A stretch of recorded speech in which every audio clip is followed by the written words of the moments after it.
Non, vous ne rêvez pas. C'est bien au pôle sud que ça se passe. Mais est-ce bien l'endroit idéal pour ce genre de choses? Et comment en est-on arrivé là? Tout a commencé il y a longtemps, bien longtemps.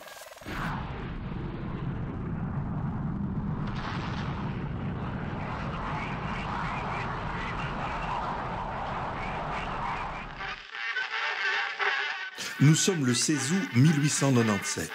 Le Belge Adrien de Gerlache quitte le port d'Anvers à bord de son bateau, le Belgica. Avec lui, deux hommes. Le tout jeune Norvégien Roald Amundsen, qui sera plus tard le conquérant du pôle Sud, et l'Américain Frederick Cook, qui lui aussi s'illustrera dans la conquête des pôles. Adrien de Gerlache et son équipage sont les premiers à passer un hiver en Antarctique. Cette expédition fut cependant à deux doigts d'une fin dramatique, tous les participants étant atteints de scorbut. Un des membres mourra d'ailleurs et deux autres deviendront fous.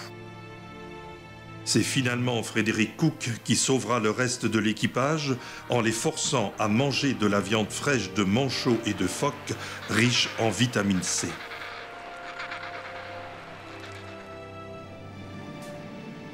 Du reste, la conquête du pôle Sud fut le théâtre de drames épouvantables qui peuvent s'expliquer par la méconnaissance des conditions climatiques inimaginables de cette terre de superlatifs.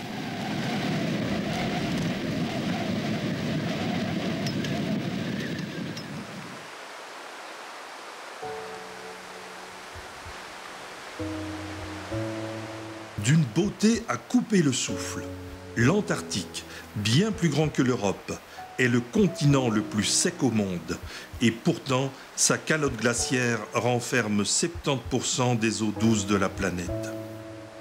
Cette couche de glace, d'une épaisseur de 2 à 3 km, en fait le continent à l'altitude la plus élevée. Avec des vents soufflant à 300 km/h et un record de température de moins 93 degrés centigrades, c'est aussi l'endroit le plus venteux et le plus froid du globe. L'Antarctique est véritablement un no man's land, une autre planète complètement désertique où l'homme ne peut que survivre. Au début du XXe siècle, son isolement est total. Le voyage en bateau depuis l'Australie ou la Nouvelle-Zélande prend de 1 à plusieurs mois. Pour y parvenir, il faut affronter les terribles tempêtes des mers australes avec des vagues de plus de 15 mètres qui endommagent les structures des bateaux et emportent les hommes. Parmi les drames humains qui se déroulèrent en Antarctique, le plus poignant est la course implacable pour la conquête du pôle Sud que se livrèrent en 1911 Robert Scott et Roald Amundsen. Robert Falcon Scott était un officier anglais ayant à son actif une expédition en Antarctique entre 1901 et 1904. Pour arriver au pôle, il va choisir la voie ouverte en 1909 par l'explorateur anglais Shackleton qui arriva à 180 km du pôle Sud. Un chemin de 2800 km en remontant le glacier Bertmore long de 160 km. Le second protagoniste de cette course, Roald Amundsen, était un explorateur norvégien qui avait réussi l'exploit de découvrir à bord de son petit bateau le passage du Nord-Ouest entre le Canada et la banquise arctique.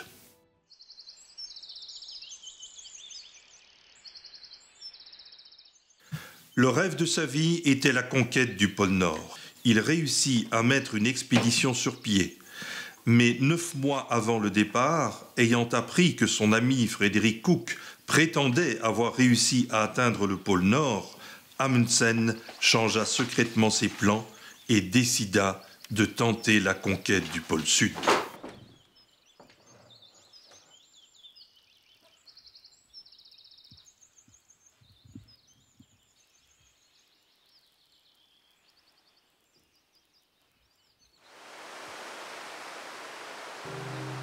Pratiquement ruiné par les préparatifs de son voyage, il quitte Oslo à bord du Fram. Ce n'est qu'à Madère qu'il annonce à son équipage la vraie destination de l'expédition. Il envoie également un télégramme laconique à Scott pour l'avertir de son projet.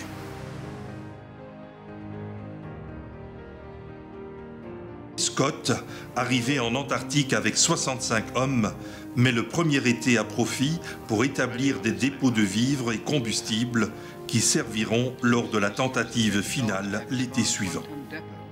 Malheureusement, contre l'avis de ses compagnons, le plus gros dépôt, d'1 tonne, sera installé trop près du camp de base. Cette erreur lui sera fatale.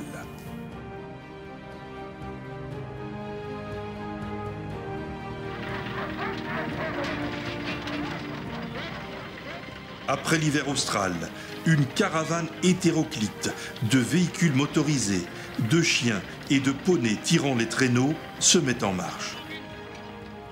De son côté, Amundsen se prépare. C'est un explorateur expérimenté. Il a passé toute sa vie à apprendre les techniques de survie en milieu polaire et à les perfectionner. Il monte son expédition en se basant sur l'expérience qu'il a acquise parmi les Inuits et comme eux, il choisit d'utiliser des traîneaux et des chiens d'attelage bien adaptés au climat polaire. Il constitue sa petite équipe et le 19 octobre, il prend le départ avec 4 compagnons, 4 traîneaux et 52 chiens. Ouvrant une voie extraordinairement difficile et jusqu'alors inconnue, l'équipe arrive sur le plateau polaire à 3000 mètres d'altitude le 21 novembre en réalisant des étapes de 30 km par jour et 1700 mètres de dénivelé lors de l'escalade du glacier Axel Heiberg.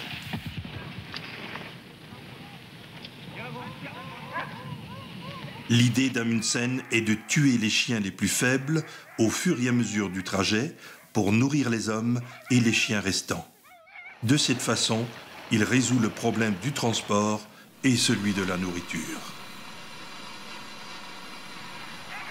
Mais pour un homme sensible et aimant les chiens comme Amundsen, c'est un cauchemar. Il ne participe donc pas à l'abattage des chiens.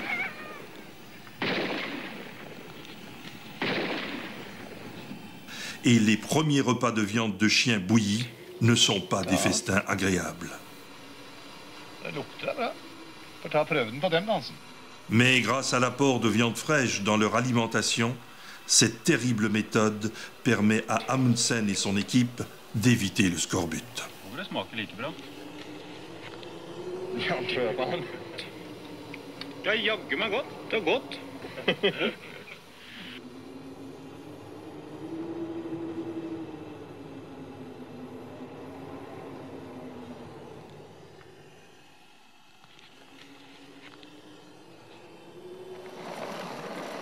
Et le 14 décembre, ils atteignent le pôle Sud. Pour témoigner sa reconnaissance à tous les membres de l'équipe, Amundsen leur demande alors de planter le drapeau norvégien avec lui. Uten felles innsats hadde dette ikke vært mulig, derfor skal alle være med å plante flagget.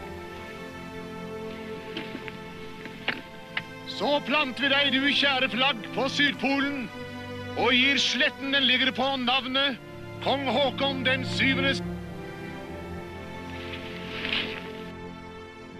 Une petite tente est montée et des mesures de latitude sont multipliées durant 24 heures pour s'assurer qu'ils ont bien atteint leur objectif. 5, 4, 3, 2, 1, 12 akkurat. 46 grader, 12 minutes. À ce moment, Scott est encore à 572 km du pôle. Dès le début de son expédition, les véhicules motorisés tombent en panne. Les poneys doivent être abattus au pied du glacier Bertmore. Ce sont alors les hommes qui devront tirer leur traîneau de 360 kg sur la distance de plus de 2000 km aller-retour.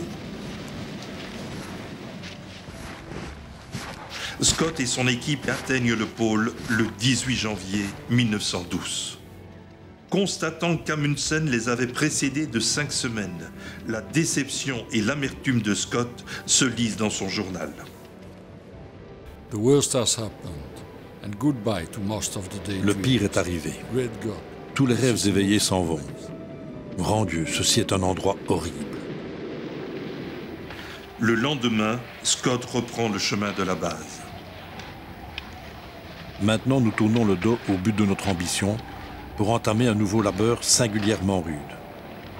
1280 km pendant lesquels nous devrons haler notre traîneau au prix de pénibles efforts. Malgré les conditions extrêmes, Scott fait charger 15 kilos d'échantillons de roche sur le traîneau surchargé. Déjà à bout de force, les hommes s'épuisent de plus en plus.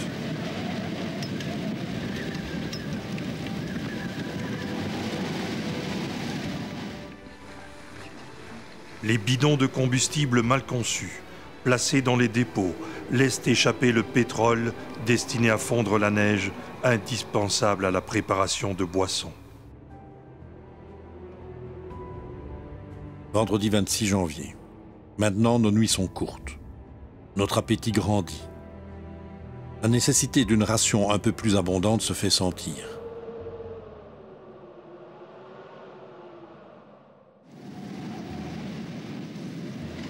Mercredi 1er février. Notre état ne s'améliore pas, surtout celui d'Evans. Notre compagnon s'affaiblit et son humeur devient sombre. Nous avons la figure gercée et crevassée par tous les vents que nous avons subis. Un mois après le départ du pôle, c'est le premier drame. Evans reste très en arrière. Tous les quatre partons au-devant de lui sur les skis. J'arrive le premier. L'aspect de notre pauvre camarade est effrayant. Il est là, à genoux, le regard égaré. Il dit qu'il a dû s'évanouir. Quand nous le ramenons sous la tente, il est déjà dans le coma. À minuit et demi, il s'éteint doucement.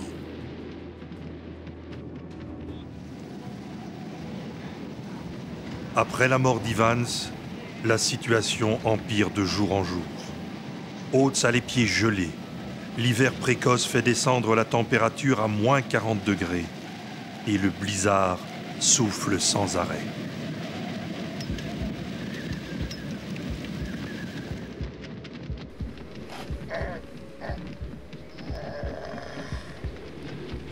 Samedi 10 mars. Les pieds gelés d'Oates sont encore en plus mauvais état.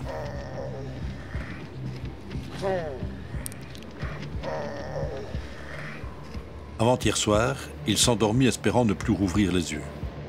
Le lendemain, hélas, il se réveilla. À ce moment, le blizzard soufflait. Il nous dit alors « Je sors, je serai peut-être quelque temps dehors ». Nous avons essayé de l'arrêter, puis il a disparu dans les tourbillons de neige. Nous ne l'avons plus revu.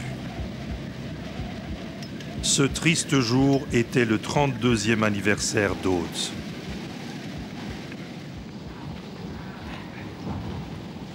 Après le sacrifice d'Oates, les derniers jours des 3 survivants seront cauchemardesques. Tirant leur traîneau sur une neige cristallisée par le froid intense, les malheureux ont l'impression de tirer leur énorme charge sur du sable. Le 20 février, les 3 survivants montent leur tente une dernière fois.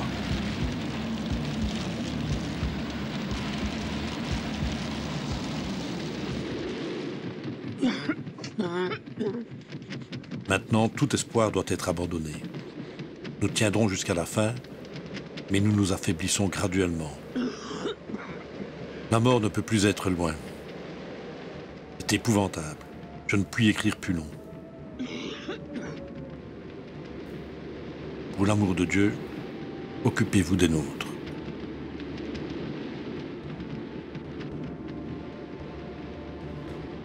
Leurs corps gelés seront retrouvés 9 mois plus tard, à 18 km à peine du dépôt d'une tonne de nourriture et de combustible qui les aurait sauvés.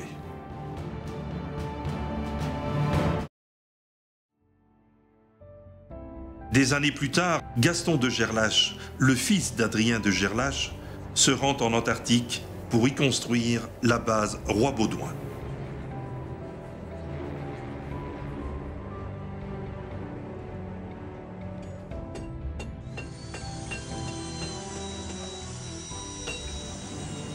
De 1957 à 1961, 3 expéditions scientifiques y sont envoyées.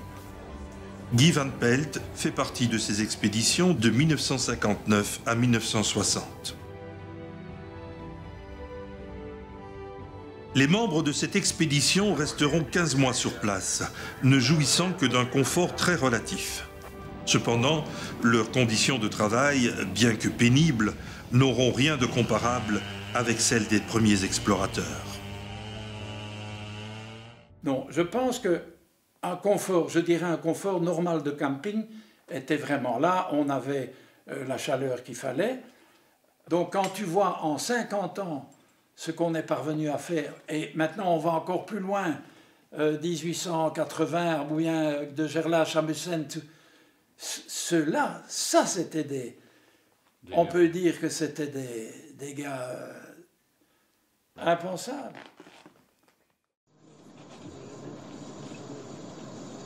Le monde avait bien changé depuis l'expédition du Belgica en 1897.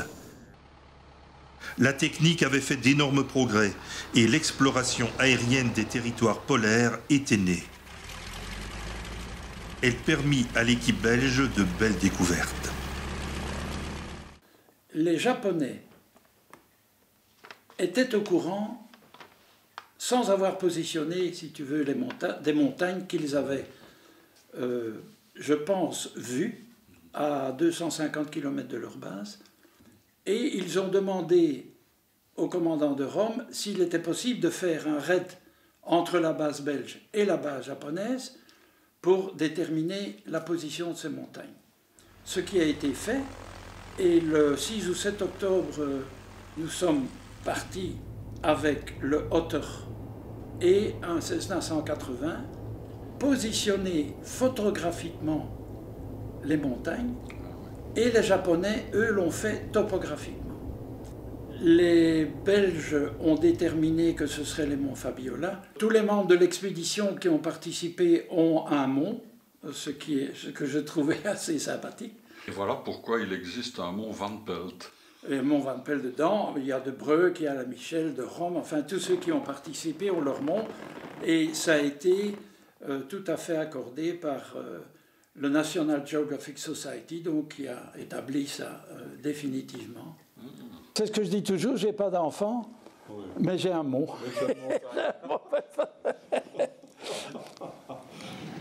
Confronté à une météo meurtrière, Guy a été le spectateur impuissant d'un terrible drame lors d'une visite à la base japonaise de l'Antarctique.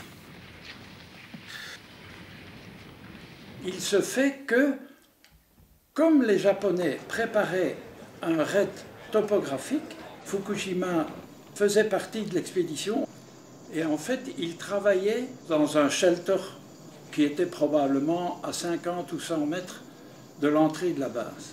Le blizzard s'est levé, un blizzard très très sérieux, et le soir, Fukushima n'était pas rentré à la base. On a décidé de faire une ronde encordée au départ de la base pour essayer de retrouver Fukushima, et malheureusement, on n'a rien trouvé. Et je pense que 3 ans après, on a retrouvé son corps pratiquement intact à 3 km de la base.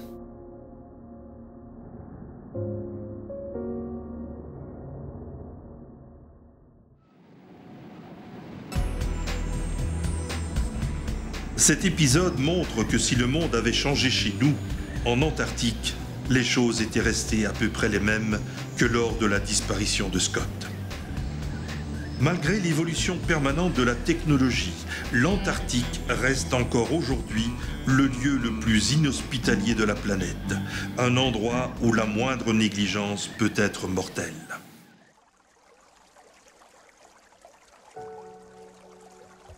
Mais l'Antarctique est aussi une terre vierge de toute pollution industrielle.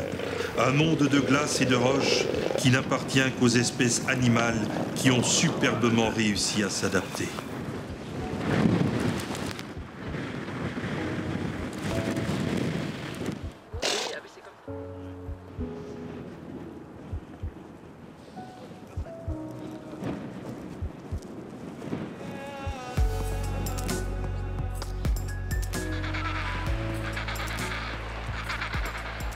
Cependant, même pour eux, l'intérieur du continent reste inabordable. La faune de l'Antarctique se retrouve donc en totalité sur les pourtours côtiers et dans les eaux de l'océan austral. Dans les eaux glacées, 300 espèces de poissons vivent. On y observe également des centaines de millions d'oiseaux, de cétacés et de phoques.